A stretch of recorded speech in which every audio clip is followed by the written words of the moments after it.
con este, ¿cómo se llama? Estamos escuchando Airbag a través de la transmisión en vivo por YouTube. Recordar que todo este material lo pueden encontrar también en Spotify, audio, video y esta entrevista que va a quedar alojado también en YouTube para que puedan verla todas las veces que quieran. Y tenemos un gran invitado, el primer invitado de nuestra temporada, el gran Cote Fonsea. ¡Aplausos! Eso. ¡Aplausos! Mira, hay dos bateristas acá. ¿Ah? Dos bateristas. Sí, pues, dos bateristas que no están en Lola. Y que nos conocemos hace vean, tantos conocen años bastante. también. Tantos años de circo. ¿Quién toca mejor? La Cachipún. A ver. Oye, hay una infidelidad. Cuando yo invento un poco este proyecto de Piratas del Rock, Ya. a la primera persona que llamé para colaborar, para hacer algo con esto, Don Cote José. Con el primero persona que fue grande. periodo de pandemia. Te dijo que no. Pandemia. No dije que sí, pero puta. Se transformó hasta ahora el sí. Puta, sí. Se demoró. Se demoró. Pero periodo de pandemia, donde también estaba involucrado Lalomir, de Argentina, Fabiana Cantilo. Bueno, y, bueno. y acá está Don Cote Fonsea, y que siempre hemos tenido esta conversación Sí. de o poder concretar algo el día de mañana, así que bueno tenerlo esta vez como invitado, querido. Gracias, hermano. ¿Sí? Muchas gracias. Muy Y bien. nada, siempre en contacto con Gabriel, siempre he visto cómo ha despegado el proyecto, así que muy, Sí. muy lindo que se concreten. Qué bueno. Cote, yo tengo una primera pregunta para ti. Lance, Partimos porque tenemos muchas preguntas que Lancelot. hacer. ¿A qué edad debutaste como baterista con los de Quirusa? ¿Qué edad tenías cuando tocaste con de Quirusa la primera vez? Mira, yo tocaba con De Cruz en guitarra. Yo Ajá. reemplacé al grandísimo Ángel Parra en ese momento de la formación El segundo del De disco. Quirusa era, claro, segundo disco, Presentes. Y estábamos por ahí por el 92, tiene que haber sido 91, 92. Estaba Ahí Igor viene Saavedra. la versión de Te recuerdo, Amanda. Que Así yo la es. escuché primero en la voz de tu hermano que la de Víctor Jara. ¿En serio? ¿En serio? Wow, mira. No, ese tema rondó mucho tiempo previo a la grabación y en De Quirusa se hacían muchas canciones. Era una banda prolífica de canciones, entonces de las que quedaban en el disco habían otras 12 o muchas veces más. Entonces se hacían estos covers y de repente ahí habían opiniones de distinta índole. Y yo toqué guitarra, me acuerdo que la última vez que toqué guitarra fue en el gimnasio de Everton de Valparaíso. Toqué en un concierto muy lindo, un poco preparado, porque en realidad Ángel canceló, ponte tú, 2 días antes, que no podía ir, y tocaba Juan Coderch batería, Juan Coderch. Igor Saavedra en el bajo, la Javiera Parra era la corista, Corista, sí. el Tom Urrejola también, que en paz descanse, y Pedro y yo. Y había un tecladista que era el José Luis Navarrete. Y era una banda bien rockeraza. Después entró Pera Cuadra y Llamar el Tip a esa formación. Sí, pues. Es Y ahí una se forma- formó es una Dracma. forma- Es una formación intermedia de la de Bacán. digamos. Y es la de Bacán, y después se formó Dracma con Yamal. En el fondo, por los vacilones en el estudio, básicamente. Oye, yo recuerdo haber visto, no sé en qué programa de tele, Festival de la Ula, algo así, que fueron y tocaron, y yo digo, estoy con mi hermano chico. Sí. ¿Eso fue posterior a eso? Sí, tiene que haber sido posterior a eso, porque el Felo no tocaba en ese tiempo. El Felo tiene 4 años menos que yo, y en el fondo, en un ensayo, nos llega Juan, me pongo a tocar batería, y el Pedro dice, suena rico, todos los demás dijeron, suena rico esa cuestión, entonces el Pedro dijo, tócate tú Gonzalo Huerta, que era una salsa, pero que yo la tocaba en una onda más funk, sin hacer el patrón Rítmico de la de un típico salsa. Lo hacía y quedaba rico, y después de eso pasaron a hacer 2 canciones y ahí, pero fue en el intertanto, o sea, en ese periodo de Presentes pre-Bacán, y ahí yo en Bacán ya estaba arriba del caballo. Tú ya tocabas en Bacán. Sí, yo grabaste. ahí compuse, grabé, fue Perdona, bien Cote, colectivo. ¿qué diferencia de edad tienes tú con Pedro? 10 años. Pedro tiene 10 10 años más que yo, después viene la Paola que tiene 9 meses, después menos que Pedro, 9 años vengo yo, y el Felo viene 4 años después. Ahí somos En el los fondo, 4. cuando tú y después Felo empiezan, digamos, a acompañar a Pedro en los ensayos y sobre todo a tocar en vivo, bueno, él ya tenía todo este bagaje, digamos, de los primeros discos, fines de los 80, principios de los 90 con los de Quirusa. ¿Cómo fue para ustedes, siendo bastante jóvenes, sumarse a toda esa experiencia de ensayo, de escenario, tocar con esos músicos? ¿Cómo lo viviste? Muy natural, además. Pedro fue muy generoso, siempre ha sido generoso, y me gusta verlo también no solamente con su hermano en ese tiempo, sino que Pedro es una persona muy abierta, sobre todo los niños, lo integra, hace clases de canto hace muchos años, y los colegios hace como una especie de clínica vocal. Entonces tiene esa ductilidad y esa generosidad, en el fondo. Yo siempre lo vi muy natural. Imagínate tener mi hermano mayor. Entonces, como yo no era un tipo muy extrovertido como Felo, como Pedro, porque ellos eran siempre centro de mesa y estaban en todos los actos familiares, cantando y todo, yo era más piola. Y empecé a armar el escenario. Entonces me interesó mucho la parte técnica. Entonces era roadie sin saberlo a los 13 años. Y me tocó armar el estadio, ¿cómo se llama? Santa Laura, muchas veces cuando hicieron tocatas ahí con los Sol y Lluvia en ese tiempo, cuando llegaba Iyapu, ponte tú, y tocamos en Pudahuel con Los Prisioneros. Yo armé todo el escenario y el Chico Tito en ese tiempo eran personas que no existía el rubro de roadie, entre comillas, éramos como técnicos. Claro, y ahí empecé a meterme en la parte electrónica, entonces le armaba los circuitos de patch de MIDI al Gustavo Schmidt, que era el tecladista, entonces me metí en toda esa onda. Y después empecé a programar batería y programé con el Lalo para el primer disco Los Panteras Negras. Entonces empecé así a moverme en ese ambiente primero de la programación. ¿Tuviste la oportunidad de leer el libro sobre los primeros años de Kirusa, que se publicó hace un par de años? ¿Qué te pareció el libro? Bien bonito, porque además también tiene hartas entrevistas para el Pedro. Y en realidad Pedro puso además fotos de los inicios de Kirusa, donde aparezco yo de repente poniéndole el atril. Yo fui hombre atril.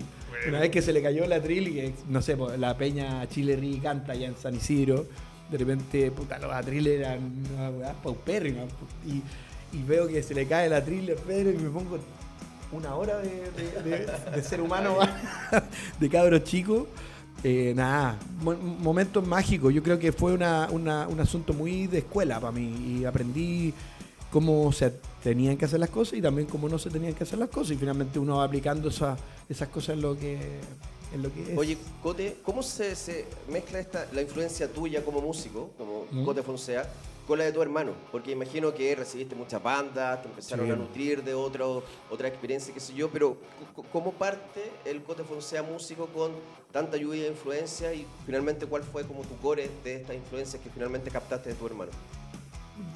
No sé, quizás Lalo va a estar de acuerdo conmigo, uno nunca termina de aprender. Y creo que uno es un músico en desarrollo permanente, y Pedro fue muy metódico en mostrarme, ponte tú, no sé, por la música negra, ponte tú, en ese tiempo.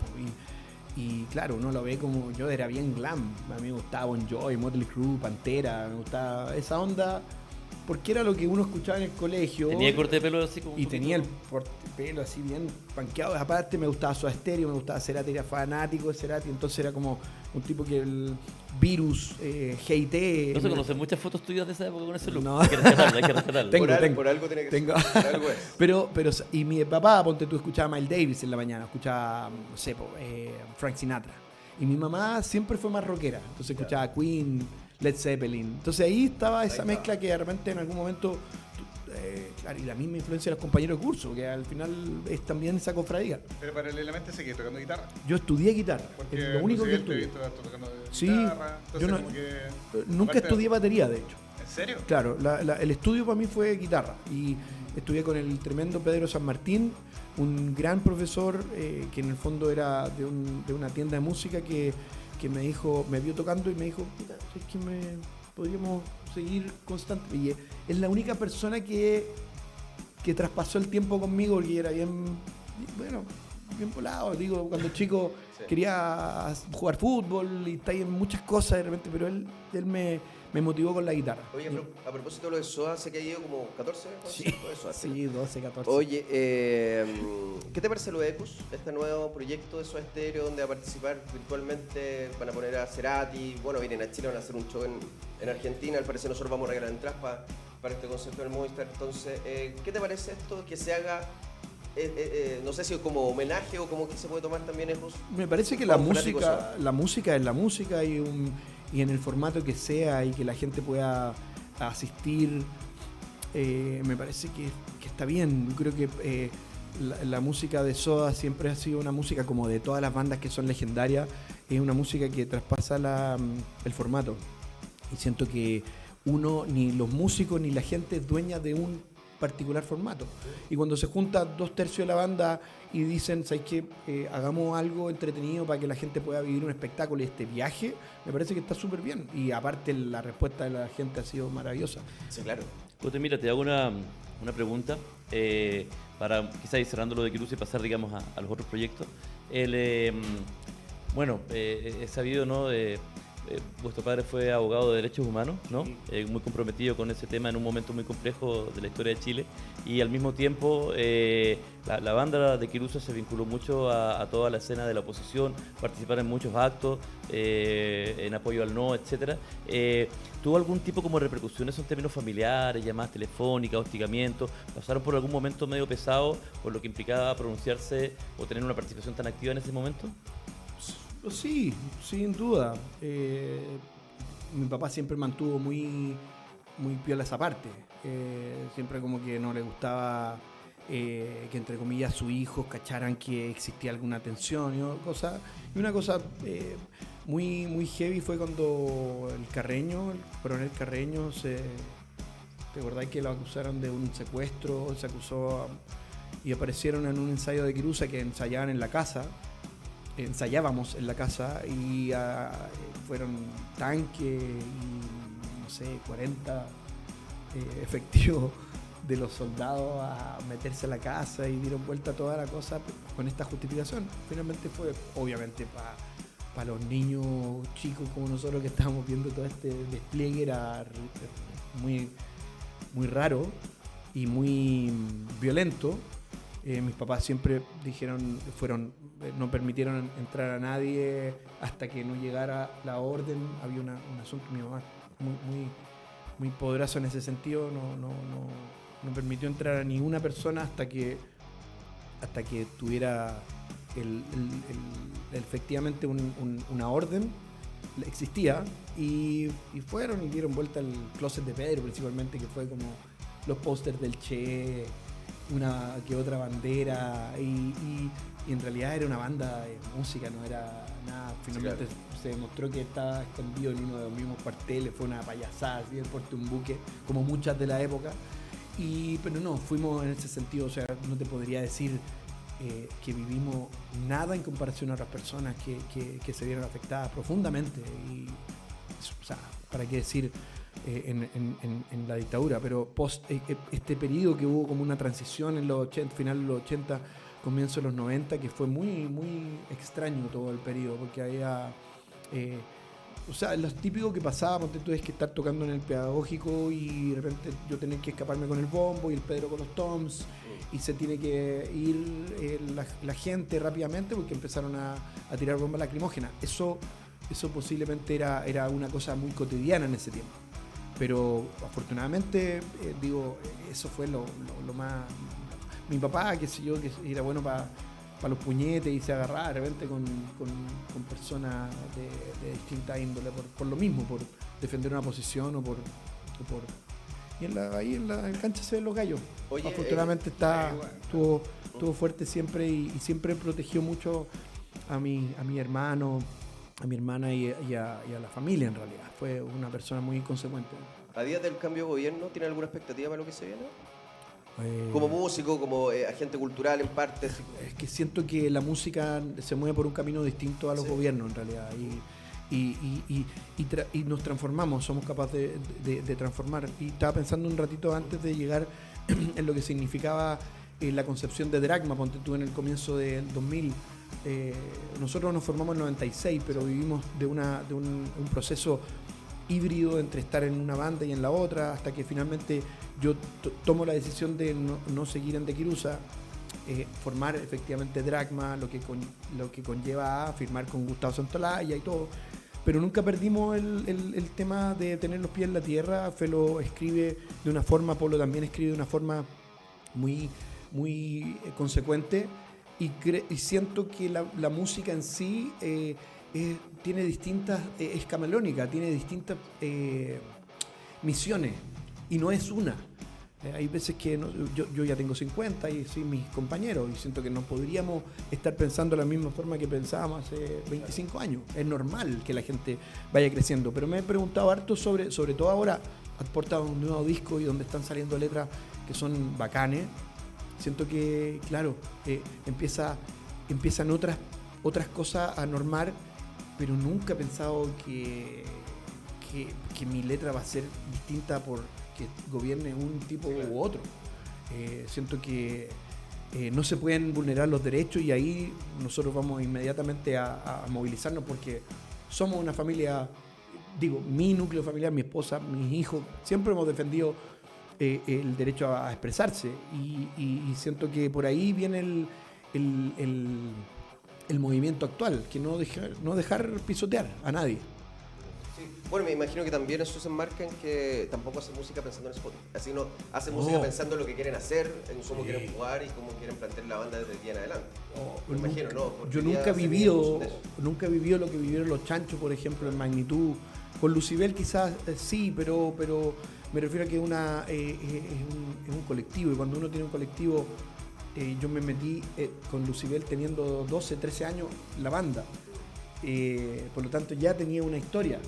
Entonces, ¿ah? Son distintas experiencias, digamos. Son distintas experiencias y pese a que nosotros nos causó un profundo impacto, no sé, por haber dejado las compañías de disco por allá por el 2007, 2008 y escribimos Sur o escribimos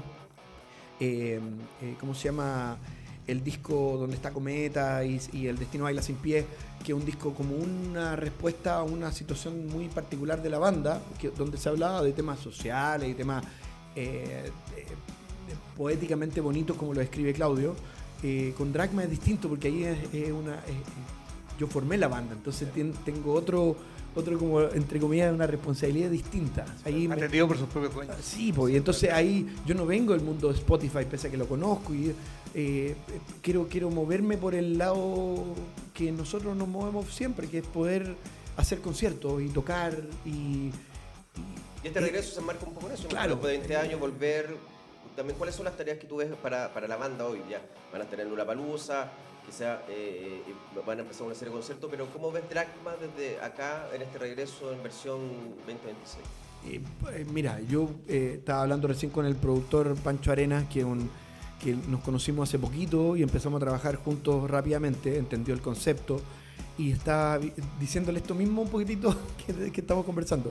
¿Qué es lo que esperas? Yo no espero en este momento nada más que la banda, los 5, estemos mirándonos con la misma energía que nos miramos hace una semana en el estudio del Sur, que fue una volada, así como dijimos, tenemos un estudio de grabación en casa, dijimos, cambiemos, ¿te parece que salgamos de esta pieza y nos movamos a otra pieza? Y aportó N, como que estábamos en otra sintonía, fue 48 horas todos juntos, conversar, una weá tan simple como esa, de repente se transforma en una canción, en una forma de enfrentar estas 4 o 5 canciones que teníamos listas, las vimos de otra forma, fue muy rico. Volver a hacerlo banda. Entonces, eso es lo primero. Si existe la canción, la raja. Es lo que pasó el otro día en TVN con Hijo de Puta. Tocamos la canción acústica y de repente como que, puta, qué rico la gente apreció una cuestión que nosotros vemos habitualmente cuando estamos en el camarín, que es tocar las canciones a forro pelado, como le decimos, con guitarra acústica nomás, ¿cachai? Entonces lo pasamos muy bien. Yo creo que por ahí es el core. Mortal. Yo tengo una pregunta. Dale. Pero si esto es media kuma al lado de ustedes. Pero no importa, lo voy a hacer igual. Primero viene una reflexión y después la pregunta. Dale. La reflexión es que una vez C-Funk me dijo que alguien le había dicho, no recuerdo quién, pero un huevón importante. Le había dicho, toda banda se mide del baterista para abajo. Si el baterista es bueno, de ahí siguen los restos. Si el baterista es malo, la banda le callampa. Esa es como la premisa. Y C-Funk me dijo, ¿sabes que al principio yo no creía mucho, pero ahora me doy cuenta que sí? Como que si el baterista es bueno, de ahí viene la vara. Ya. Esa no es la pregunta, esa es la reflexión previa. Reflexión. Entonces, nosotros venimos de una época de que todos los bateristas, todos son buenos, ¿cachai? Usted, por el mismo tono y todo. Tremendo. ¿Cómo ven en esta nueva generación donde ni hay batería? Generalmente es una caja de ritmo, generalmente es como... Entonces ya no, esta reflexión que nosotros ya llegamos a creerla, ya no existe batería en mucha de la música actual. Claro. Entonces, ¿cuál será el nuevo...? El labón. Claro, ¿qué se mide ahora, cachai? El nuevo labón válido. Claro, esa es mi pregunta como baterista, porque yo te lo puedo responder como que canta. Como cantante, pero claro. como principalmente el que medía antes, de dónde, bueno, ahora qué será. Uy, buena pregunta, Lalo. Porque igual yo sigo bandas que no tienen baterista. O escucho. ¿Como cuál, por ejemplo, para cachar así? Con música, o sea, lo que pasa es que, por ejemplo, la música de Alan Johannes, que ha hecho en forma solitaria. ¿Pero hay batería o no? Y ¿Sí? no muchas veces. ¿No? Tiene canciones como Ham y cosas que son percusiones, son cosas muy, muy etéreas. Ya. Y finalmente te conmueven de la misma forma que podría ser un himno, así como con una orquesta. Siento que ahí uno tiene que cambiar el foco. Sí, yo soy absolutamente de acuerdo en que la banda se mide bajo ese prisma de si el baterista es bueno, de inmediato toma mi interés y me pasa. Me costó entender lo que eran los Black Keys, ponte tú, que el baterista es como medio errático, pero finalmente es como Korn en los comienzos. No sé Claro. si te acordáis que David Silveria no era el tipo más preciso como ahora es Ray Lucier, pero era la esencia de Korn. Entonces la siento completamente de acuerdo, pero siento que también cuando tú no tenías un baterista te conmueven otras cosas, una melodía, un gran cantante. Draco Rosa, ponte tú, no sé si lo ubicas. Sí. Draco con su disco Vagabundo, Ex Menudo. ex Menudo, Y que hace las canciones de Ricky Martin. y productor de Ricky Martin y de Ednita Nazario y un montón más, qué sé yo. El tipo es de esos tipos, yo me imagino como esos juglares de la época antigua, muy versátil y muy ambiguo también, porque no tiene una sola rama. Tiene un baterista yacero ahora que se llama Todd Spanish, que es impresionante, pero también él tocó con batería electrónica en Vagabundo y algunas cositas con Carla Azar, baterista extraordinaria que toca con el Jack White. Siento que la expresión musical ahí ha cambiado últimamente por lo mismo, porque hay una amplitud tan grande de géneros y que te permite estar hoy día comunicando algo en un programa de 4 micrófonos y no tener que tener un estudio en un programa de televisión. Y siento que la comunicación incluso puede ser aún más fuerte. Entonces hay que buscar para entender. Yo tengo una pregunta de muchos años. ¿Cómo fue, digamos, la experiencia para Dragma? Digamos, un poquito, o algunos años antes, habían estado los Morton haciendo este rap metal que hacían, que fue también muy inspirador para Chancho en su momento. Después ellos entraron como en pausa y aparecen ustedes con esta propuesta que también recoge un poco del ambiente agro que había en ese momento y que era mucho más moderna y que tenía un estándar, digamos, de producción musical más alto, y aparece la figura de Santolaya, que en el fondo les da un impulso de una fibra de producción definitivamente internacional, y eso permitió que entraran en MTV. ¿Cómo fue esa experiencia, ¿no? De haber trabajado con alguien de la talla de Santolaya y haber generado el disco del estándar que generaron? Habíamos entrado en MTV solos, porque finalmente yo encuentro que tocar las puertas hasta el cansancio es parte de cuando uno defiende un proyecto que cree. Estuve esperando a Alfredo Levin varios días fuera de la radio concierto. Quizás la gente tiene una idea más glamurosa de cómo fue la cuestión. No, para nada. No, yo me acuerdo absolutamente de tocar puertas, de ir a pegar panfletos en Alameda, de tener una tocata en la Universidad de Chile que llegaban 3 personas, y así la vida Hay una tocata muy recordada de Dragma en el Instituto Nacional. Increíble. Muy mítica. Pero ya te voy a contar sobre eso y me encantaría profundizar sobre eso. Pero la parte bonita de lo de Santolaya fue que se unieron 2 mundos muy sintonizados. Nosotros, la experiencia es como para escribir una pequeña parte de una película o de un libro, porque Víctor Cabrera, nuestro manager en ese tiempo, sabía de esto, de que venía Santolaya a inaugurar Surco. Nosotros estábamos como avión tocando, sin parar, y tocábamos en la batuta el día que Surco se inauguraba. Por lo tanto no podíamos ir a este laberinto que estaba allá en Vicuña Maquena, donde estaba todo Polygram, se unía con Universal y llegaba a Surco a hacer este lanzamiento y a buscar 2 artistas nuevos. Y en ese momento iban a tocar los Elso Tumbay y la Ana Tijoux. Con Maquisa. Con Maquisa. Todo estaba bien hasta ese momento, hasta que Gustavo se le ocurre salir a fumar un cigarrito. Víctor Cabrera estaba afuera. Le dice: Gustavo, están tocando los Dragma ahora en la batuta, en este momento. Y lo mete al auto y se lo lleva a la batuta de su evento. Sí. Se lo secuestró y de repente nosotros estábamos en el 5.º tema ya, y de repente veo al Gustavo con esa barba larga y el pelo largo al medio, y vio todo el concierto, terminó el concierto, se fue al camarín, nos saludó y nos dijo, weón, me volaron la cabeza. Y se tocaba la barba y estaba Alfredo Todd, también de GIT, que era su mano derecha en ese momento de Surco. Y a las 9 de la mañana estábamos al otro día en Polygram. Así de azaroso, así de... Causa y azares. Claro, en el fondo el tema fue más entretenido, no lo conté. Por el respeto, sí, sin IVA, por el respeto a los involucrados, pero ya lo podré escribir. Entonces siento que era una cuestión así como que había que tocar esa puerta también. O sea, lo de Gustavo también fue, bueno, estamos acá, velo en vivo por lo menos, ¿cachai? Que era nuestro único argumento, porque Dragma no tenía disco. Hicimos un pseudo lanzamiento de 4 canciones en un CD, que no sabía lo que costaba en ese tiempo hacer un CD. Entonces cuando llegamos con Santolaya, claro, nos abrió una segunda puerta estos gallos que ya habíamos salido en la madrugada de MTV con Verte Morir, que era el primer lanzamiento, que hicimos un video así pero muy amateur. Después nos dieron 150 lucas para terminar el video del hijo de puta y terminó siendo el ganador y competimos esa vez. Sí, no, claro. Pues ese video le he hecho yo. Oye, ¿y ustedes con qué iban? Con Eligiendo una Reina. Weón, manso tema. Sí, mira, les voy a contar otra cosa también.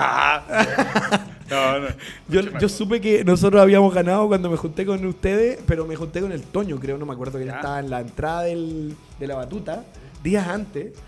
Y yo les dije, oye, puta, si nos fueron a grabar el otro día al estudio, estábamos grabando los demos del segundo disco, que nunca salió. Y nos fueron a grabar de MTV, weón, con el premio, nos dijeron que habían estado con ustedes, y me dijeron, no nos fueron a grabar, y yo dije, conche tu madre, ganamos. ¿Cachai? Y ahí me di cuenta, nadie lo fueron a grabar, nadie fue, hablé con Mauricio Clavería, tampoco, porque estaba La Ley, Mauricio Clavería. ¿Qué canciones no te acordás? ¿De La Ley? No me acuerdo. ¿El duelo? ¿En esa época? Por la época tiene que ser. Paulina Rubio, Chancho, Dragma. Eso era fue en ¿Eso ha sido 2001? 2001, 6 de septiembre, sí. y a los 5 días se caen las Torres Gemelas y y nos fuimos a la chucha ahí, porque también ahí se cortó todo lo que teníamos para allá. Porque había expectativa, me imagino, post premio de poder sacarle brillo y utilizarlo. Nos habían invitado a Nueva York y nosotros estábamos grabando y nos dijimos, es imposible que ganemos, ¿para qué vamos a ir? A pararnos y la weá nos va a salir un ojo a la cara para estar ahí. Hubiéramos salido. Oye, este romance, ¿no?, que se genera con Santolaya, esta química musical. Sí, que existe hasta el día de hoy. Su sensibilidad, digamos, musical y personal, su espiritualidad también. Impactó mucho. El año pasado comentamos esta entrevista que dio a un podcaster, digamos, en España, donde él habló acerca de las complicaciones de su banda Arcoiris, que ahora se sabe que en realidad la cuestión igual tenía una organización un poco de secta, y donde había una mujer mayor que como que hacía los lineamientos, las pautas, y habló incluso como de apremios, castigos físicos. ¿Tuviste esa entrevista? ¿Con qué idea te quedaste? No la vi, que tampoco tengo idea, me interesa. Me interesa porque finalmente yo a Gustavo lo conozco como un tipo dulcísimo, completamente movido por esto, por la música, por las sensaciones. Yo me acuerdo cuando le mandamos el disco completo y nos dijo, puta, me encanta, pero les pido 3 canciones más. Eso fue me faltan 3 canciones. Porque sacó 2 de estas 12, 15 canciones que le mandamos. Ya teníamos preproducido el álbum. Habíamos estado en acústica en ese momento, el estudio que quedaba aquí en Luis Uribe. Y de ahí sale Chilenada, sale Hijo de Puta, y sale Verte Caer, que no salió en la edición chilena de la primera vez, sino que salió en la edición americana, que salía simultáneamente acá. Y Gustavo siempre fue muy certero, man, en su weá. Partieron en Chile y no se muevan de Chile hasta que yo les diga. Y yo tenía las ganas de ir para California y tocar en California. Yo tenía ese sueño finalmente, porque era una weá de uno, Entonces no supe eso de la entrevista, pero siento que Gustavo es una persona hipersensible, que es una persona muy, muy certera, además lo que ha hecho... Sí, ella lo tiene muy asimilado, ¿no? Y sin rencor ni nada, pero lo cuenta con una experiencia para generar una reflexión de esos procesos, digamos. Lo que pasa es que los procesos son variados. Hay gente que se basa en no sé, Pedro, ponte tú con De Quirusa, y la banda era ensayar hasta que nos cansemos. No había sufrimiento por medio. No había ataque de por medio, pero era un ensayo de las 8 de la mañana, no estoy bromeando, hasta las 9, 10 de la noche, con comida entre medio. Se notan los discos. Pero era sin parar, y éramos ver una canción por 12 horas. Y no la canción, era ver el coro de la canción del Bacán. Y yo tengo grabaciones previas al Bacán como es, y tenía el inicio muy New Jack Swing, de la cosa más neoyorquina, y después cambió una cosa media afrolatina, y después termina siendo lo que es el Bacán hoy día. Entonces, entonces yo quise aplicar ese un poquitito en Dragma, y fuimos muy ensayólicos. Y teníamos una sala al lado, éramos vecinos de Lucibel, y nosotros ensayábamos, llegábamos a las 8 o 9 de la mañana con los chiquillos y terminábamos a las 10 de la noche. Había carrete entre medio, pero era una sala que no paraba. Y los chiquillos ensayaban un par de veces a la semana. Nosotros íbamos de lunes a sábado, así como sagrado. Entonces, ahí nace. Ahí nace la relación con... Eso te iba a preguntar, cuando te llaman de Lucibel, no, hay una más antes. ¿Todavía estaba ahí en DAC? No, ya había terminado. ¿Tuviste doble militancia? No. Pero fue justo. 2004 el último show en la Media Luna de Rancagua, o sea, de Maipú. Terminamos, yo no tenía idea que iba a ser el último concierto, lo hicimos a toda raja, lo pasamos muy bien. Algo pasó después que tengo un poquitito ahí nebuloso. Pero no hubo un gracias totales. No, y no solamente eso, sino que, nos vemos pronto, veamos cómo avanzamos, y en un momento, creo que Gerhard dijo, no va a poder seguir tocando, voy a hacer otra cosa, y así, como que no me importó mucho, entre comillas, ya no estábamos con Polo, de hecho. Porque Polo igual cansancio en la banda, como... Sí, como de no estar en el mismo objetivo, ¿cachai? Porque además cuando nos fuimos de Surco, que nosotros nos fuimos, no nos fueron, sino que nosotros erróneamente no quisimos esperar que un año más que Gustavo quisiera grabar el disco. Tenía a Juan en ese tiempo a full, entonces era imposible. Tenía el disco Molotov, que tampoco iba a ser posible, entre comillas, reemplazar. ¿Y usted quería lanzarlo ya? No, claro, la pendejada de tener así como, que nosotros podemos solo, y no fue una chucha. Sí. Oye, somos Dragma. Claro. Oye, pero mira, perdón que te interrumpa. Claro. Es que hay dos recuerdos de Dragma que me gustaría que los pudieras desarrollar. Lo que habíamos hablado de la tocata en el Nacional y el recordado concierto en apoyo a los damnificados en el Caupolicán, que tú fuiste parte del equipo de producción, que tocaron como 20 bandas, nosotros estuvimos ahí con los Santos Barrios. ¿Qué recuerdos tienes? Que para mí fueron dos momentos importantes de Dragma y tuyo como productor también. O sea, como productor, a mí me ha encantado producir desde chico, no lo musical, sino que el show, sí. ¿Cachai? Me gusta el tema tras bambalina de los fierros, y sentía que faltaba una voz ahí en la parte de producción, y nosotros por supuesto que participamos de inmediato por ese movimiento maravilloso, me parece. Y con respecto a lo que era la participación de Dragma, no era una cosa forzada. Nosotros si está Dragma, bacán, yo no puedo... O sea, si ustedes quieren, en el fondo era parte de la producción, si no, yo a seguir en la producción, como pasó también con Lucibel en lo que hicimos en la Quinta Vergara, para los chilenos por Valparaíso. Que fueron varios productores ahí, con varias alianzas para lograr juntar a la gente. Con Dragma siempre fueron conciertos memorables, en realidad. Sí, me acuerdo que la banda era intensa. Invitamos al Carlos Cabezas de los Jaivas a tocar el comienzo del Derecho a Vivir en Paz. Hasta el día de hoy me arrepiento de no haberlo presentado. Lo presentamos muy rápido, entonces no tuvo su... Estamos hablando de 80.000 personas en el Estadio Nacional, por un evento maravilloso. Era un evento que congregó a muchos tipos y llovía torrencialmente, entonces era la foto era increíble. En ese tiempo ya no estábamos con Polo. Polo se había ido un poquitito tiempo antes. Y Felo hizo un gran trabajo como frontman absoluto, ahí con su teclado y cosas. Pero ya estaba trabada la banda. Entonces, nosotros nos conocemos con Lucibel, ahí yendo a la parte anterior. Ellos fueron al colegio donde yo tocaba, porque tocaban con unos tipos que tenían 3, 4 años más que yo, que tiene que haber sido de su generación. Pato Moya, que tenía una banda media electrónica que se llamaba La Máquina, y después se transformó en La Redención. y ellos fueron a tocar a una kermés donde yo tocaba batería con los cuartos medios. Entonces vieron a este cabro chico tocando música envasada, covers, y dije, puta que tocan bien. Mi papá, que filmaba todo, grababa todo, hay una toma donde él pasa y estamos los tres. Yo estoy tocando batería y ellos dos me están mirando.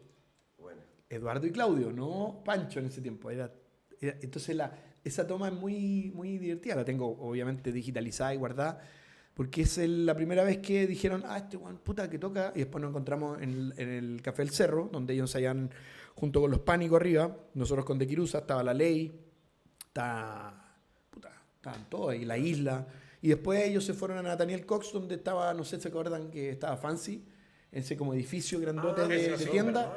En ese quinto piso ensayaba Lucibel al fondo y ensayábamos Dragma al ladito ahí y ensayaban N-Banda. Era como un holding. Oye, ya voy con algunos comentarios de la gente. Te quería preguntar, uno se mete al Instagram del Cote, y lo ve siempre trabajando, siempre grabándose, armando la batería y todo lo demás. Pero sí me llama la atención el tema de las prioridades. Entonces, por ejemplo, en Instagram tú dices esposo, papá, hijo, músico. Sí. Esas son las prioridades tuyas dentro de lo que es tu familia. Ahora yo lo quiero llevar a las prioridades dentro de las bandas que tú has participado, que está Dragma, Lucibel, el tema con Johannes y así.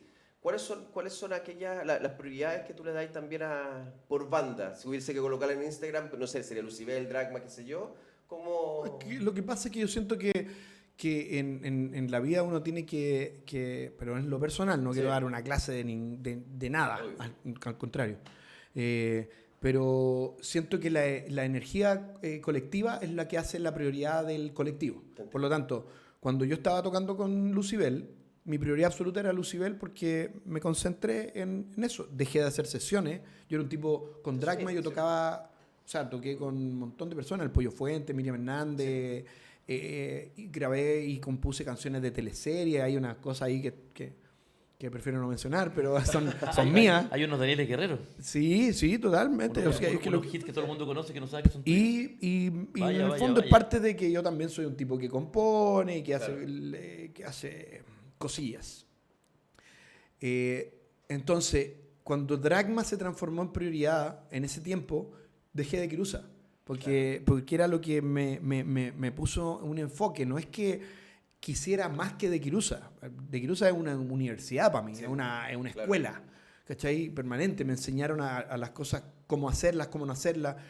Pasaron 48 músicos por De Quirusa. Entonces, Pedro era un ícono que siempre ha sido consecuente, lo admiro muchísimo. Siento que hay veces que, se lo he dicho, por suerte, es mi hermano mayor, imagínate cómo no decírselo, pero lo haría cosas distintas, pero él le gusta su forma y él es un tipo consecuente.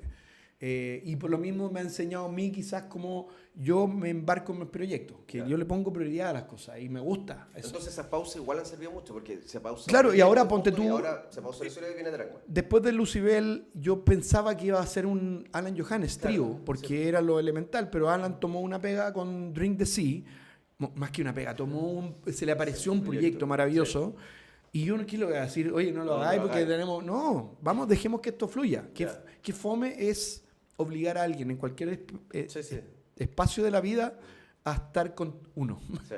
Uno tiene que estar con la gente que realmente quiera. No digo que el Alan no quiera estar con nosotros, sino que en el orden de prioridades puntuales en el día, en el momento, en el mes, aparece esto y uno tiene que ser... A mí no me gusta quedarme quieto, en realidad. Y la única incertidumbre que tuve fue desde el 10 de octubre del año pasado hasta como el 10 de diciembre más o menos, que ahí yo estaba como un gato de espalda porque en realidad no sabía qué iba a hacer de mí. Pero surgieron muy buenas oportunidades. Es como un buen momento para que... Fue más de lo esperado. Fue más quieto de lo esperado. Ya. Yo tengo una pregunta. Dale. Quizás más lateral y más técnica, pero me gustaría... Lo que pasa es que me acuerdo que una vez lo fui a ver, pero no recuerdo dónde. Y sonaba increíble, Lucía, la batería. Y me acuerdo que le fui a preguntar al sonista y dije, ¿qué chucha? ¿Por qué suena tan rica la batería? Dijo, no, es que el Cote algunas veces tiene un gate, pero no lo prende siempre, lo prende todo. Dije, ¿cómo mierda lo manda, cachai? Es como, a veces sampler, a veces tocado, a veces... Claro. ¿Cómo hacía eso que tenía la batería acústica, a veces electrónica, a veces era mezcla? A veces híbrida. Esa híbrida. Sí. ¿Cómo tenía un cerebro, lo prendí y lo apagaba. ¿Cómo nosotros empezamos a trabajar con con Jorge Gaete, que es nuestro primero tour manager y después ya se transformó en el cuarto integrante, porque la parte de la secuencia de Lucibel... eran tocados, po. Claro, muchas de ellas estaban tocadas y sampleadas y otro tanto estaban en una matriz, en el fondo, en una Ableton live. Y que lo que nos permitía a nosotros, nos dimos cuenta de que la banda podía tener una performance muy similar concierto a concierto, teniendo ciertas cosas en este código SEMPTI que se llama, que es un código que funciona en distintas máquinas, en la iluminación, en las visuales, y además comanda pedalera, batería electrónica y todo. Entonces lo que yo hacía era, antes lo hacía manualmente, pues yo cambiaba Sálvame la Vida, tenía un kit, y ese kit se llamaba Salvam, porque no tenía una pantalla chiquitita, sí. Y yo sabía que ese kit 49, ponte tú, era mi kit base. Y después me iba, ponte tú, a Hoy Soñé, que es una banda una caja que tiene mucha profundidad, más que Sálvame, tan aguda, y me iba al kit 48. Entonces, y eso lo hacía manualmente. Lo que solucionamos en el fondo era que yo no hiciera esa cuestión manual, sino que la máquina saliera del al lado mío, y yo tenía estas máquinas que iban cambiando de kit, básicamente, claro. Y habían algunas que no tenían kit, y era acústico. Era completamente acústico, y Milagro, ponte tú, que nunca tuvo una batería electrónica, y de repente aparecía, no sé, Arrepentimiento, que tenía que tener un kick así como que cortara la guitarra de Claudio, que son estridentes, y la caja que tenía que ser una caja con un pitch muy arriba. Cuando yo grabé los discos desde Comiendo Fuego en adelante, ahí yo sí tenía sampleadas mis cajas. Entonces era como ya pastelazo pastel. Oye, ¿alguna vez cagó, no funcionó? ¿Todo tuviste que atacar? Sí. Es que los principios de Lucibel era funcionemos los tres a poto pelado, y ahí lo demás es suma. Pero nos pasó en Festival de Viña, weá. ¿En serio? Que se nos cortó toda la weá y listo, a poto pelado nomás. Y chao. No pasó nada, en realidad. Y por eso es que los chiquillos... Yo fui el promotor de tener secuencia y de tener todo con clic, porque nos servía para el show, finalmente. No como un tema de que yo tenga mal pulso o buen pulso. Era como... Es como... Nos va a servir para que en este momento, cuando hagamos... ¡Pah! Y queda la batería, o queda este hombre iluminado solo, no sea una hueá humana que sabes que después yo te voy a decir por qué no fue medio segundo antes. Sí. ¿Cachai? Entonces, ciertas cosas automatizadas. Y esto me lleva a una segunda subpregunta. Como estamos viviendo esta época de inteligencia artificial, donde todos cuestionamos lo que los computadores por fin están haciendo composiciones o arte o algo así. ¿Hasta qué momento? ¿Es parte de esto mismo, crees tú? ¿Del sonido de un sampler? ¿Es como una evolución de lo que venía? ¿O crees que es una nueva cosa? ¿Sabes qué? Creo que lo dije la otra vez. Que creo que le hizo gran daño a esta nueva tecnología el nombre, güey. Porque llamarse inteligencia artificial, todos la vemos como una amenaza a nuestra propia inteligencia. Pero si se hubiese llamado procesos automatizados 2... Puta, nadie se pronuncia al respecto. Utilizarías esa herramienta. Claro, entonces lo mismo he visto que, no sé, tú le pasás una guitarra, un bajo y te hace una batería, ponte tú.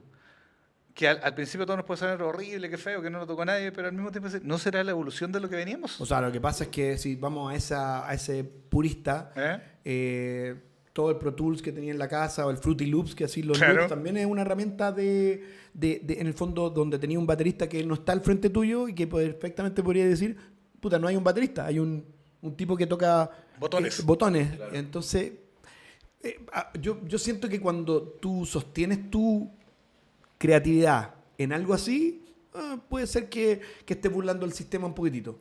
Cuando finalmente, en la tranquilidad de mi experiencia, yo no tengo muy poca experiencia en este tipo de inteligencia artificial, en los programas. A lo más me bajé el Moises para sacarle las baterías o la guitarra o alguna cosa como para poder escuchar algunos demos antiguos, ¿cachai? Pero siento que utilizar una herramienta, y ahí rescato la palabra de Trent Reznor de los Nine Inch Nails, que siento que si tú ocupas la tecnología en favor del arte, está bien. Y ahí está, según tengo entendido, el prompt, lo que tú le indiques a la máquina, es parte de también una autoría tuya. Lalo, puta, le metió, ¿sabes qué? Ponme los monitores negros de atrás y sacó un cuadro increíble. Porque él dijo que los monitores fueran negros y todo. Pero, claro, ahí está el el lago ambiguo de qué es lo que es. ¿Es Lalo o es otra persona?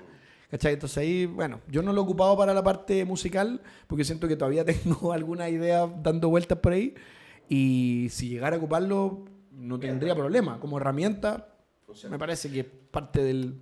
Una época. pregunta no técnica. No técnica. Bueno, perdona, Dale. pero ¿te acordás cuando... O sea, yo tengo todavía los mini cassettes donde grababa ideas Claro. de las grabaciones de entrevistas que después los periodistas ocupaban esos mini cassettes. Puta, yo dije, puta, voy a grabar ahí. Tengo 30 mini cassettes guardados con las ideas pioneras de Dragma, con canciones de Kirusa, con canciones del 92. Me acuerdo que una vez compré uno que tenía un locate. Y esa era la gran wea. Era como, podía hacer memoria. Entonces tengo la canción 5, que era un cacho también, porque era básicamente por número, 00. Tú tenías que retroceder la cinta hasta el 0. Y ahí a partir de eso tenías 4 locate, como máximo. Y esa era la gran wea. Y uno andaba con esa grabadora y yo decía, puta, sé que tengo una idea bacán. Que estaba adelantando, tenemos que ahora tenéis el celular. Y básicamente es una transformación de lo mismo. Esto mismo es utilizar creativamente una herramienta. Bueno, yo creo que está todo bien. Pero una pregunta no técnica. Hace algunos años, bueno, escuché a nuestro querido Joe Vasconcelos hablar de cuando él aterrizó en Congreso, ¿no? Y Joe es mucho más chico que los congresos. Es como 10 años más chico que el Tilo y que el Pancho Sasso. Perfecto. Entonces, cuando llega a los congresos el año 80, venía de haber vivido en Italia y tal, entonces tocaba, qué sé yo, percusiones en la orquesta que ellos tenían paralela en el Hotel O'Higgins, lo invitan a congreso, a reactivar congreso, lo invitan como percusionista, se dan cuenta que canta y lo invitan a cantar. Ok, empiezan a cantar y el Joe empezó a tener esta noción de que la banda tenía una historia anterior, había habido otro cantante, y cuando sale a cantar, el Joe cuenta que le costó ganarse la credibilidad del público en la quinta región porque la imagen del Pancho era muy fuerte. Claro. Y él venía con una estética media disruptiva para la época, salía a cantar con mallas, con aritos, en un Chile un poquito más de los 80, total. Le gritaban insulto homofóbico, hasta que después con el Hijo del Sol Luminoso, el Hijo del Diluvio, le fue doblando la mano y se fue ganando el cariño del público. Yo eso te quería preguntar, ¿cuánto te costó a ti, digamos, ganarte ese cariño, digamos, del público de Lucibel, que tiene que haber sentido en algún momento, ¿no?, la salida de Pancho, que era un integrante que la gente le tenía cariño? No hablamos de técnica, ¿no?, sino que hablamos como de hacerte familiar para ese público. Más emocional. Sí. Primero, partiendo porque yo respeto muchísimo la carrera de Pancho, se lo dije antes de que fuera un Lucibel, siempre admiré mucho la forma de tocar y lo innovador que era en su forma.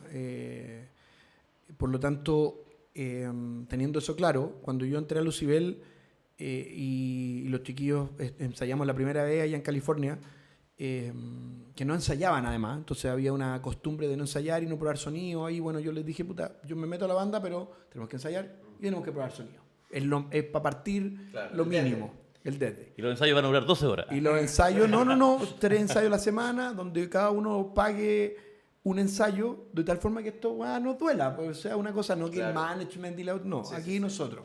Y sabéis que funcionó la raja. Ahora, yendo a la parte sónica, de inmediato no tocamos canciones de Lucibel. Empezamos a llamear.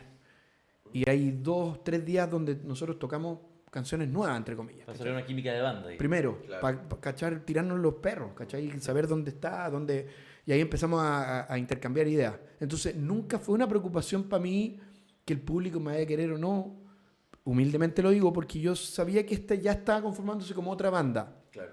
Sentía la responsabilidad de las canciones antiguas, que había que defenderlas de una forma, con una entrega bonita, y ser lo más cercano a una entrega, porque la gente quiere ir a ver la canción, no quiere ir a ver una versión panqueta de Hoy Soñé o de Sálvame la Vida, ¿cachai? Por más rockera que sea. Claro. La gente tenía ese miedo acá en Chile, pero en México yo era el baterista de siempre, ¿cachai? Nunca supieron que, el baterista no, hasta que alguien lo mencionó en alguna cosa que... O sea, yo toqué la primera vez en el Salón 21, el Vive Cuervo Salón, con 4.000 personas, y los tipos en el primer corte estaban gritando cote. Entonces ahí yo dije, aquí me voy a quedar un rato. Esto ya no es un parche de 3-4 conciertos y ahí vemos qué hacemos. Entonces dije, ya, aquí... Y me gustó. Me paré arriba de la batería, me saqué la polera, weá, que yo venía haciendo de Dragma, ¿cachai? Entonces era completamente disruptivo para Lucibel. Bacán. Como que empezamos a ver a Eduardo con short, tocando en vivo. Entonces Why empezó not? como a cambiar, claro, empezó a cambiar La banda cambió. un poquitito, claro. Y el mensaje que tenían en Chile, primero era odio absoluto a Fonsea, me trataron de... en algún momento hubo unas personas que decían ataques medio homofóbicos, así porque esta banda inglesa debería ser de puro, pero este negro fanquero que llegó así, era muy heavy metal. De intolerancias, digamos. Claro, así como Sí, un por eso tipo, me interesaba un profundizar. tipo en algún momento empezó como a acosarme en ese tiempo por mail. ¿En serio? Y el weón era de Nueva York y me escribía así, tú no podés cambiar la banda, weón, yo te odio. Y yo en realidad, un poco preocupado, le decía, vente a Los Ángeles, arreglamos la weá acá y nos agarramos a palo. No salta la vida de Los Ángeles, yo conozco el lenguaje. Y en Chile yo toqué en noviembre de ese año.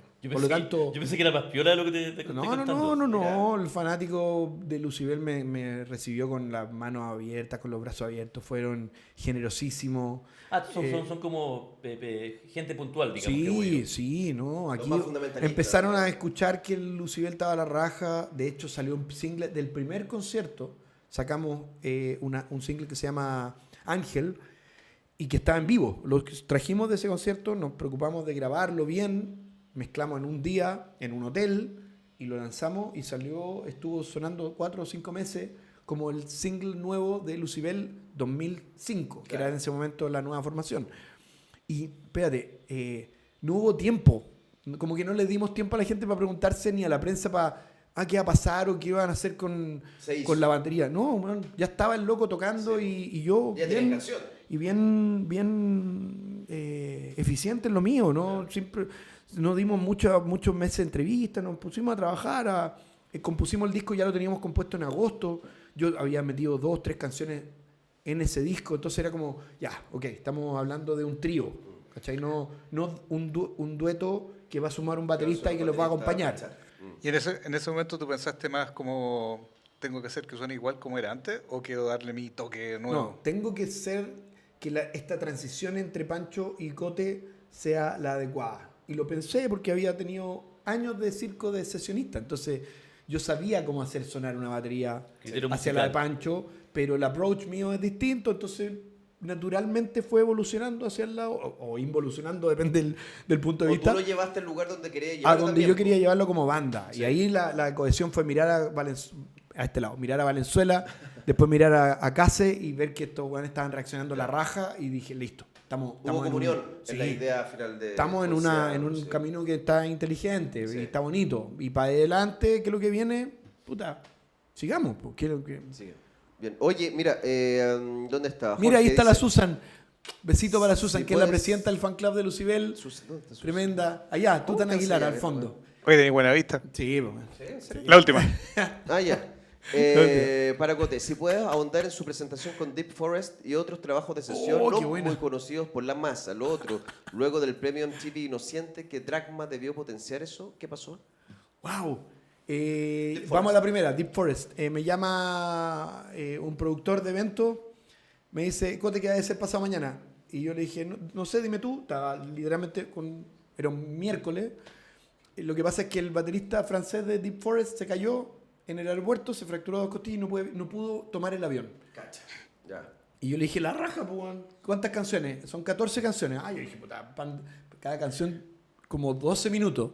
Entonces fue como, ya, 12 son 30 canciones. Ya, listo. ¿Cómo lo hacemos? Y el tremendo Eric Muquet, el fundador y tecladista, se fue a mi estudio, conversamos un buen rato, yo armé y los dos tocamos un día casi, o sea, 8 horas. Entonces estuvimos soltando la mano y sin clic, sin nada, como conociendo la onda. Me encanta Deep Forest, a mi papá le gustaba mucho una canción que se llama Sweet Lullaby, que es como un sampler de una africana, canción de cuna, hermosa. Entonces ahí había algo que yo tenía un lazo y de repente empezar a descubrir todo lo demás y tenéis que tocar mañana. Entonces lo que hicimos fue un ensayo solamente Eric y yo, ya el otro día en la mañana que habíamos dejado todo montado, la banda se sumó saxo, el bajista que era alucinante, Alun Wade, ya solista, él es una bestia, toca el bajista de Marcus Miller, Entonces yo estaba con estos monstruos y ahí uno saca la... Puta, yo toqué con Pedro, pues, dije, yo no puedo no tocar bien con estos tipos, si es vacilón. Sigue el clic y cuando yo te diga paramos y seguimos, y él miraba, entonces estoy tan acostumbrado a los signos de los vocalistas y ustedes deben haber sido también similares. Es una cosa de repente ver al lado, de repente que baja, ya tú tenés que bajar. El Pedro me miraba para atrás, me hacía un gesto con la mano izquierda, o Valenzuela cuando está con la guitarra y se soltaba la guitarra hacia un lado, yo sabía que tenemos que un cambio o algo. Claro, o pasa algo. Entonces esa weá motriz, códigos visuales, me sirvieron mucho con Eric. Y fue tocamos 2 veces, tocamos un Corp Arte y tocamos en el Movistar Arena unos conciertos hermosos. Oye, ¿te hacías torpeo? ¿Te hacías torpeo o era puro feeling? No, feeling. O sea, tenía un torpeo mental, en el fondo. Esta canción y le puse Pattern Soda Stereo. Ya, ¿se te acuerdas? Entonces, después Sweet Lullaby la tenía súper clara. Y hay varias canciones que le puse, ponte tú, no sé, Toto, en esta parte, porque partía de tum. Entonces, era como todo un oficio. Ana, que quería decir una cosa, chica, que uno tiende a creer que el batero como que es reemplazable, es fácil y todo, pero ahora, sobre todo en YouTube, cuando veis bateros de otras bandas tocando temas de otro, ¿cómo cambia la weá, weón? Cambia otra canción, ¿no? ¿cachai? Ese que no le cachan mucho la canción y tocan encima, y a veces la tocan más rápido, a veces la tocan en la mitad, a veces la tocan más fuerte, entonces, concha tu madre, ¿cómo un batero interpreta esta canción? Yo creo que es muy interesante ver en YouTube cuando de repente aparece, no sé, Stuart Copeland u otros bateros haciendo charlas acerca de Ringo.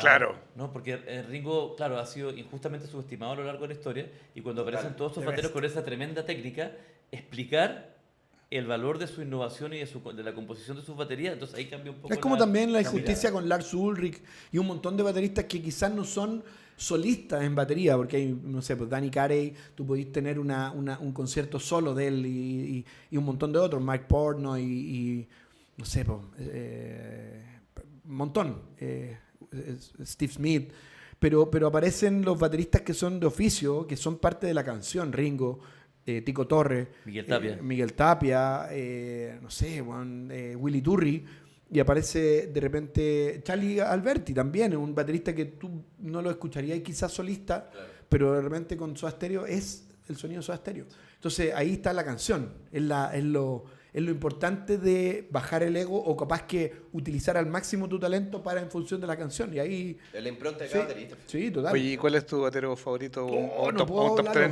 ¿No? Te lo juro que no puedo. Es que sé que una vez estuve en un carrete de puros bateros y pensé que todos me iban a decir, no sé, por el de Ratch y todo, y al final el consenso de todos los buenos fue Phil Collins. Oh, me encanta. Sobre todo en Genesis. Me encanta. Sí. Me encanta Dave Grohl, me encanta John Bonham, me encanta Gabriel Parra, me encanta la Juanita, como toca, me encanta la Edita, me encanta el Toño. ¿Para qué decir? El Rulo, o sea, perdón, el batero de los Tetas, el primer batero de los Tetas, Pepino. O sea, tuve buenos profesores de oficio por ver, porque era su técnico, el Juan Coderch, Eduardo Correa, grande, el mismo Pepe Araya, el Pedro, que fue mi primer profesor de batería, entre comillas, porque tenía una forma además súper rara de armar la batería. Claro, porque la primera época de que tú Pedro tocaba la batería y cantaba. Claro, y era una batería electrónica, encima en un mundo 87, donde era muy raro tener un kit así. Pedro tenía una caja que se compró en Superson, me acuerdo que era una caja marcha que tenía mariposa en vez de... Sí. ¿Cachai? Entonces era una caja de banda que la afinaba con un parche hiper delgado, y eso es Olinka Bien Soweto y todas esas canciones. Maravilloso, el primer disco. Parquímetro briseño. En Parquímetro, en paz descanse, Rodrigo Miranda. Nino García. Manolo Sáenz en Las Perillas. Yo aprendía en esa época...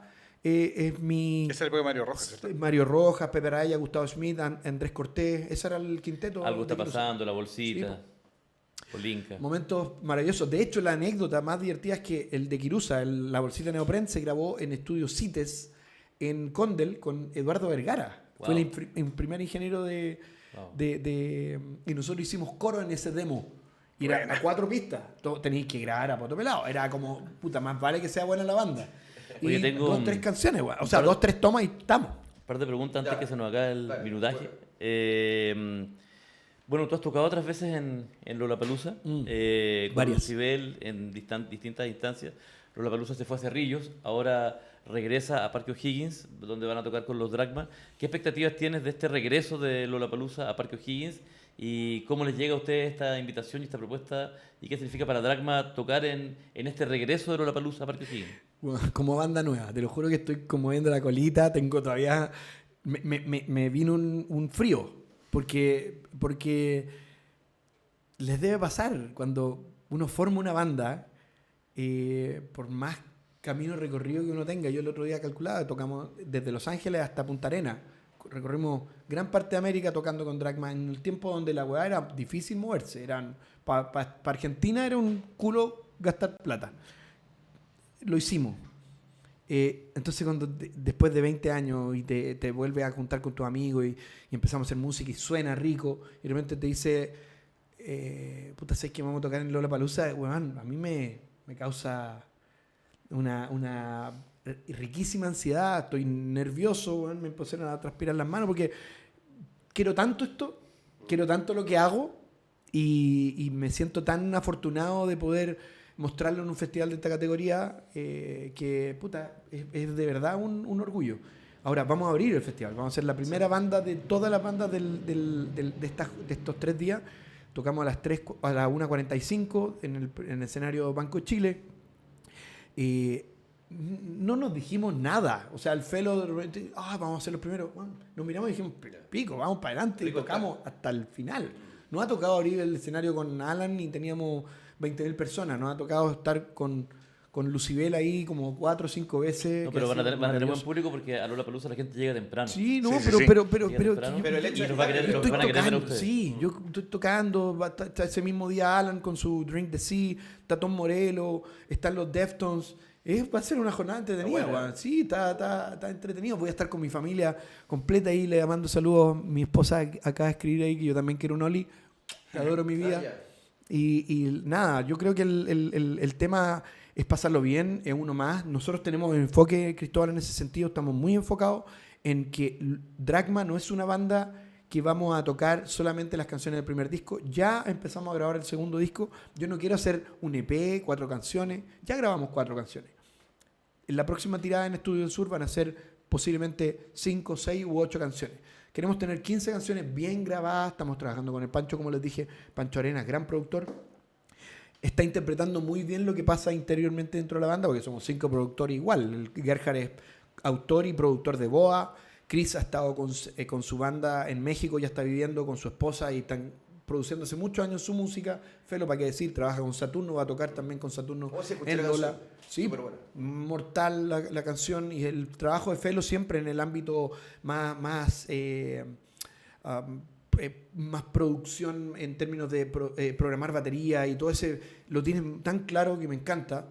Y Polo, que hace años trabaja con produciendo bandas locales en San Pedro de la Paz y en Concepción. Entonces, siento que es una evolución mortal que nos está interpretando muy bien el Pancho y quiero que eso escuche la gente. Entonces, donde tengo mi ficha, Lollapalooza definitivamente un hito importantísimo, vamos a estrenar una canción, pero donde están mis fichas es en nuestro material nuevo, porque no hay banda nueva o con una segunda oportunidad si no existe un disco nuevo. Disco no tiene sentido. Sí, claro que sí. Oye, Cote, gracias por venir. Qué bueno que por fin podemos concretar ahí la llegada y a ver si podemos hacer estas cosas durante el año con Cote Fonsea, porque está en un momento también bueno de muchas cosas que están pasando. O sea, yo creo que quiero decirle la admiración que siento por estos monstruos, además, weón, musicalmente gracias por son lo de referencias. No, weón, de repente no nos decimos cosas bonitas, porque de repente estamos en la vorágine del backstage y todo, pero puta, son referentes, chiquillos, están ahí, de repente tantas generaciones que han influido. Que felicitaciones por seguir dando cátedra, así que felicidades. Muchas gracias. Un orgullo para mí. Y también la admiración es mutua. Lo mismo, hermano. De Jim Bastardo. Ahora, para no quedarse pelado. Y además, para que se vaya a la casa con un regalito. Ahí vaya pasando, voy a mostrar acá. Gracias a Jim Bastardo. Mira, Voy a llegar a la casa y te voy a hacer un Negroni con todo esto al toque. ¿Sabes? Listo. Llegar. Parece como esos set de mi primera química. ¿Sí o no? Esa dosis yo creo que es buena para el músico abstemio, pero para el susto antes de tocar. Es legal, ¿cierto? Sí, por supuesto. ¿Tiene denominación? Sí. Así que gracias a Jim Bastardo este regalo por haber venido, Cote, y éxito con Palusa, pero con todo lo que con todo lo que haga. Disco nuevo. Que te vaya la raja, ¿no? Gracias, hermano. Gracias por la invitación. Por favor. Oye, prosperidad y mucho amor. Una pregunta, bueno, Pedro estudió en el San Ignacio del Bosque, ¿no? Del Bosque, sí. ¿Y los otros hermanos? Felo y tú. Nosotros estudiamos en el Trehuela. En el Trehuela. En el Trehuela de Las Camelias. Esa es como pregunta de Cueco. No, es que espérate. ¿En qué colegio estudiaste?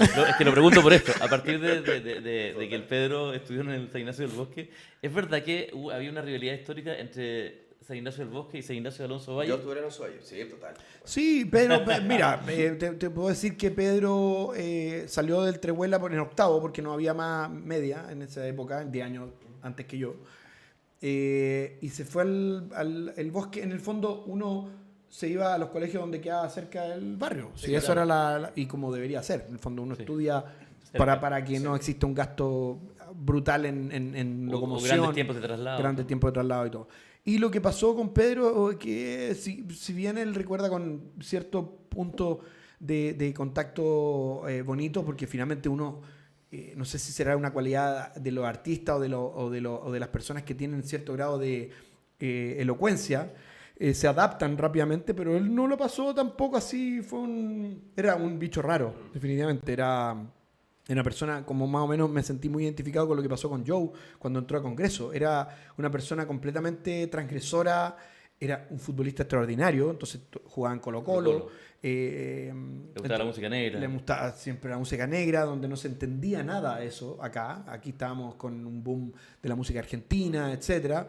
Entonces era siempre transgresor, pero salió adelante y tiene algunos amigos que después de varios décadas se han juntado y han tenido una comunicación, pero tampoco fue una cosa que Pedro dijera, puta, sé que estoy en el emblema del San Ignacio. Ahora, mi sobrino, el hijo de Pedro, estudia en el San Ignacio, ahora en un colegio mixto, sí, claro, tiene otra onda, tienen una onda, o sea, estuvo todo el verano en trabajos de verano en el sur, entonces ha tenido ciertos cambios. O sea que igual, digamos, esos años de los colegios católicos, Centro Oriente, de Providencia, también igual era jesuita y era de los que tenía como una mirada más social también. Totalmente. De esa época, sí, digamos, ¿no? Sí, en ese sentido. Pero eso se mantiene por años. Sí, es parte como de la filosofía. No, yo mencioné esta realidad porque Gabriel estudió en el Alonso de Valle y ahí hablando siempre había así como de... Oye, espérate, se me olvidó eso. Nosotros estuvimos en el Alonso Valle tocando para la gira Rock al Patio, que nosotros produjimos perfecto, y inventamos. Sí. Y ahí aparecimos en el Instituto Nacional. En el Instituto Nacional, Liceo 1, el Darío Sala, el Barro Arana, el Barro Borgoño, el San Ignacio de Alonso Valle. Hicimos una gira de 7 colegios donde nos montábamos a las 7 de la mañana antes que llegaran los alumnos y salíamos a tocar en el primer recreo, que la cagá. Y hay gente que todavía, ya de gira con Lucibel, y de repente me para y me dice, Juan, con Dragma me cambiaron la vida, me fueron a tocar al colegio y fueron como una banda de, no sé, pues era Korn tocando en vivo. Entonces, fue muy bonito. Ahora hay un Rock al Patio que se desarrolló ahí un poquito enojado porque ocuparon el nombre. Copiado la idea de ustedes. O sea, mira, en realidad las ideas son de la gente. Quizás nunca... Pero era muy parecido. Pero era el concepto de llegar... No, y al margen de que se apareció. El concepto de llegar de alguna forma al público universitario, al colegial, con esa energía. Con una banda de verdad tocando y esa weá es cambia vida. Así que háganlo. Totalmente. Repítanlo. ¿Hoy de Colo-Colo? Absoluto. Bueno, muchachos, muchas gracias por... Pero con orgullo, vamos. No se cayó el internet, jamás. No se cayó el internet. No, pero bien. Vamos para adelante. Sí, está bien. Oye, hasta la próxima semana. La próxima semana tenemos al parecer. La próxima semana viene Negrito Medel, de los Tomo como Rey. Exacto. Eso. Sí. Mi compadre. Pronto vamos a tener a Cabra Peste desde Argentina también. Y estamos viendo un par de banditas también para invitar todos los lunes. Y mañana no se pierda también el debut de Fernando Mujica en la radio. Acá con Código Pirata el miércoles con Rolo Ramos, el jueves con los Sicabo, así que tenemos hartas cositas choras acá en Piratas. Y muchas gracias. Este programa lo pueden ver en Spotify, en YouTube y también siempre en vivo de 10 a 12 a través de YouTube Nación Pirata en Pirata del Rock. ¿Puedo pasar un aviso corto? Sí, claro. El jueves vamos a presentar el libro El Macha acá cerquita, en Casa Conejo.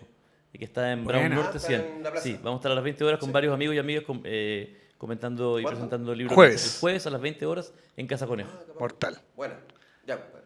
Ya, compadre. Listo. Nos vemos, Nos vemos, que que esté viene. todo bien. Bacán. Chau, chau. Chau, chau.